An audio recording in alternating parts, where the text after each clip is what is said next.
ज्ञान उधति अरु ज्ञान घन सदगुरु शंकर रो नमो नमो भुवारही सकल सपूजन भू।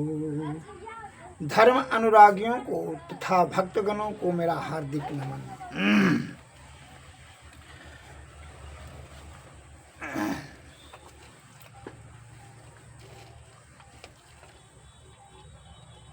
शब्द ब्रह्मम,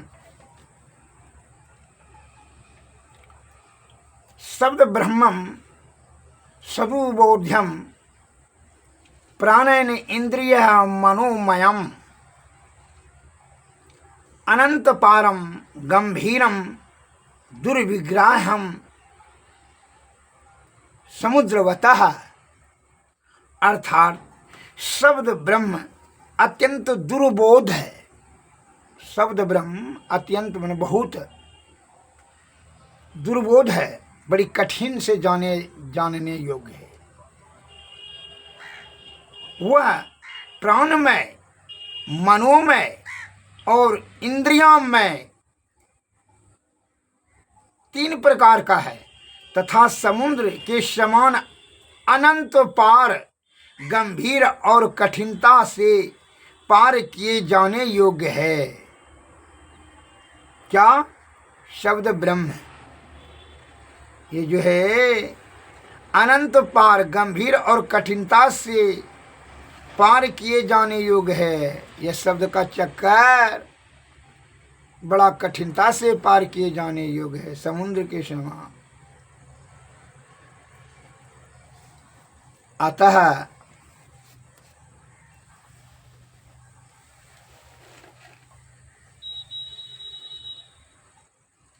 शब्द जब सुषुम्ना नाड़ी होकर के सूरत ने अर्थात ध्यान ने शब्द को खींचकर जब निशब्द में मिला देता है तो वहां से आगे परम पद अर्थात परब्रह्म की प्राप्ति होता है। किसको? यह जीवात्मा को, शब्द को। तो इस प्रक्रिया में अर्थात जिसको संक्षिप्त में मोक्ष कहा जाता है, जीव आत्मा को ब्रह्म में मिलाने की कार्य को ही मोक्ष कहा जाता है। तो यह शब्द की जो है विखराव इंद्रिया में जो बताया अभी आपको सत्संग योग में, इंद्रिया में, प्राण में, मनोमय, इसमें समुद्र के भांति अब फैल जाता है, जिसके कारण से इसको पार खाना बड़ा मुश्किल हो जाता है ये जीवात्मा को। अतः सदगुरु के रूपी नाव से ही, जहाज से ही क्या होता है, उन्हीं के कृपा से यह शब्द ब्रह्म को पार करके निशब्द में जाएंगे, अर्थात उस किनारा में जाएंगे परब्रह्म की प्राप्ति के किनारा में। निशब्द में चले जाएंगे तो परब्रह्म की प्राप्ति होगी। और इसके फैलाव के कारण से जो इधर उधर जो फैल जाता है तो यह लौकिक संसार में, तो इससे क्या होता है कि नाना प्रकार का पीड़ा इसको सहना पड़ता है। इसलिए शब्द की एकाग्रता, निश्चलता, निष्कपटता और सत्यता सब पर आधारभूत रख करके ही ये सभी के युक्ति को समेटने के लिए, बताने के लिए सदगुरु का ही कृपा आती अनिवार्य है। अन्यथा शब्द रूपी झंझट में अगर पड़ जाते हैं तो नाना प्रकार का आपको झमेला खड़ा हो जाएगा और उसके कारण से यह दुर्गति होगा जीवात्मा को। मैं एक लघु कथा आपको बता देना चाहता हूँ, सुन लीजिए। एक राजा को बहुत दिन के बाद जो है एक सपना आया।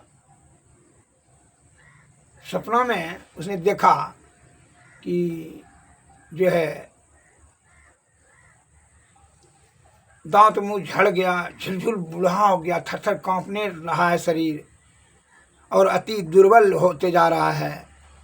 बाल सफ़ेद हो गया है, चेहरे पर झुर्रियाँ पड़ गया है इंद्रियां शिथिल होती जा रही है और इस भय से इतना दुर्बलता हो गया कि वह चल फिर ही नहीं रह पा रहा है।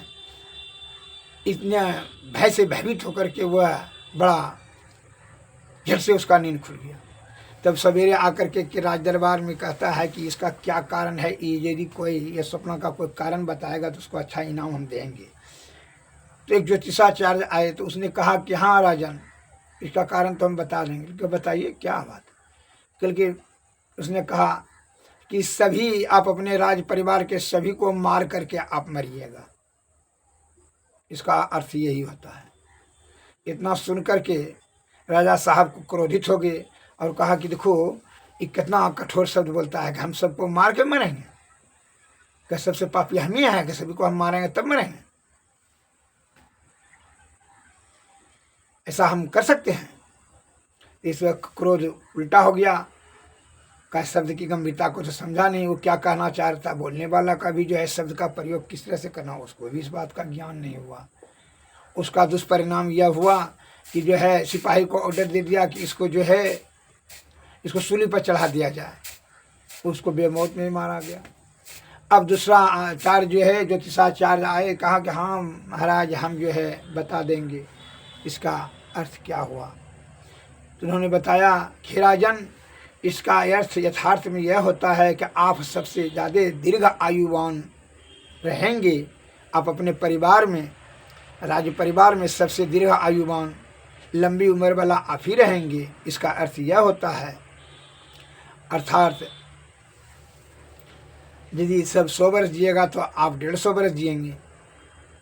इस सपना का अर्थ तो यही होता है। तो यह सुनकर के बड़ा खुश हुआ राजा और उनको धन इनाम दिया और खुशी से हुआ ज्योतिषाचार्य चले गए। तो शब्द की गंभीरता, शब्द की जो है प्रयोग करने का विधि नहीं जानने के बाद भी सत्य बात जो है वह दुखदायी हो जाता है, जिसके कारण से क्रोध भय उत्पन्न होता है। अब मैं दूसरा उदाहरण आपको दे रहा हूँ, उसको सुन लिया जाए कि शब्द में क्या शक्ति है, शब्द कैसे विश्व का कारण है, इसके बारे में मैं बता देता हूँ। एक पति पत्नी में बहुत प्रगाढ़ प्रेम था।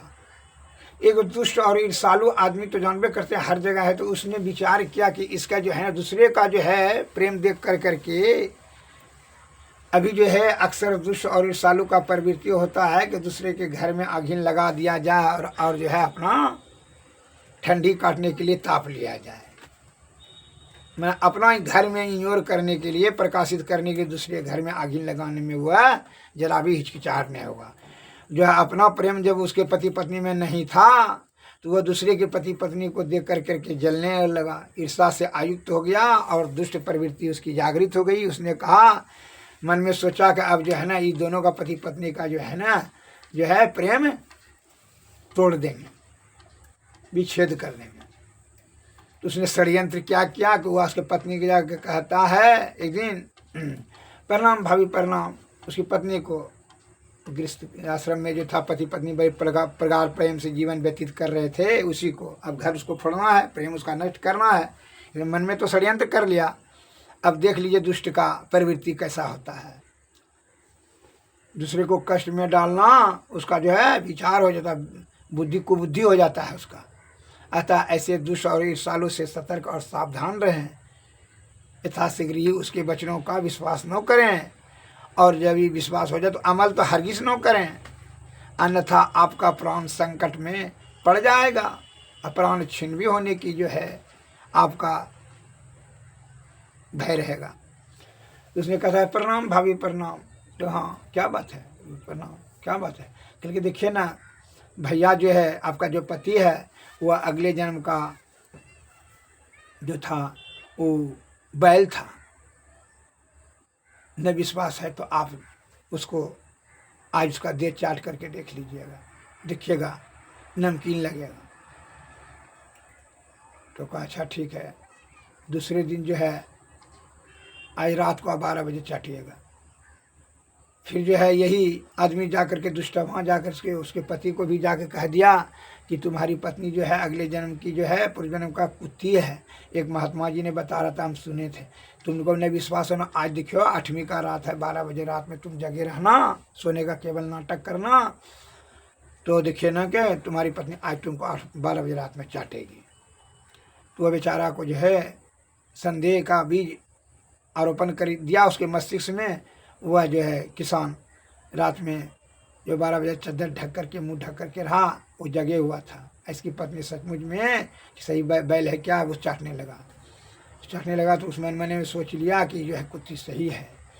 और जब चाटे हुआ किसी का शरीर नमकीन लगेगा, और उसने मन में वो भी सोच ली कि सचमुच में यह बैल है। दोनों में प्रेम छिन्न होने लगा। एवं प्रकार से संदेह का बीज जो शब्द का बीज दिया, वो जो शब्द के कारण से अगर वह नहीं सुन सकता तब तो उसको में तो है प्रेम छिन्न नहीं होता। एवं प्रकार से उसका प्रेम टूटने लगा, प्रेम घटने लगा और धीरे धीरे घटते घटते कलह में परिणत हो गया। कहने का तात्पर्य है कि दूसरे का जो है दुष्ट और ईर्षालु और क्रोधी, लोभी और कामी का शब्द पर विश्वास न करना चाहिए, क्योंकि वह तो पथभ्रष्ट है। कुमार्ग पर चलने के लिए जो है वह अगले को भी दूसरे को भी जो है वह गर्त की तरफ धकेल देगा, अर्थात उसकी प्रवृत्ति नीच होने के कारण से दूसरे को भी वह नीचे की तरफ धकेलेगा। इसलिए हमारे गुरु महाराज ने कहा है, इसका जो है आप इसके बारे में सुन लीजिए कि क्या करना है। मन को स्थिर कर करके शुद्ध चित्त आत्मा से आप वह शब्द को क्या करें, निशब्द में मिलाने का सदैव प्रयत्न करें, अर्थात सुषुम्ना नाड़ी में दे करके सूरत में ध्यान के योग से अनहदनाथ पर पहुंचाने का कोशिश करें, न कि विषय में जो है तितर बितर फैला कर करके तत्व भटका दें। और जो है वह इधर उधर भटक कर करके क्या करेगा कि अपना जो है वह विषय में रूपी दलदल में फंस जाएगा, अर्थात आपका जीवात्मा को जो मैंने कष्ट रूपी महासागर में धकेल देगा। इसलिए हमारे गुरु महाराज कहते हैं, शुद्ध चित्तात्मा से अति पावन गुरु मंत्र मन ही मन जाप जपो, उपकारी गुरु मंत्र रूपी जो शब्द रूपी जो मंत्र दिया है गुरु ने, उसी का जाप करे। कहा है मने मन भीतरे भीतर, कर से कर्म कीजिए, हाथ से कर्म करते रहिए, लेकिन वह शब्द जो गुरु ने मंत्र दिया है, शब्द बीज दिया है, उसका मन जाप करते रहें। इसलिए यह मैं गुरुवाणी का जो है आपके समक्ष रखता हूँ, सुन करके समझ करके अमल करें। अति पावन गुरु मंत्र, बहुत पवित्र होता है गुरु का मंत्र, श्रद्धा युक्त होकर के उसको चित्त में मनन करने के योग्य है। और वही शब्द जो है धीरे धीरे जो है एकाग्रचिता हो जाएगा, एकता प्रताप प्राप्त कर लेगा, तो वह जो बिंदु पर स्थिर हो जाएगा। वही शब्द ने ऐसे ध्यान ने वही शब्द को धीरे धीरे बढ़ाने लगेगा और बढ़ाते बढ़ाते परब्रह्म की तरफ बढ़ाएगा, सुषुम्ना नाड़ी होते हुए। अति पावन गुरु मंत्र मन ही मन जाप जपो, उपकारी गुरु को मानस ध्यान थपो, देवी देव समस्त पुराण ब्रह्म प्रम प्रभु, गुरु में करे निवास कहत है संत सबू।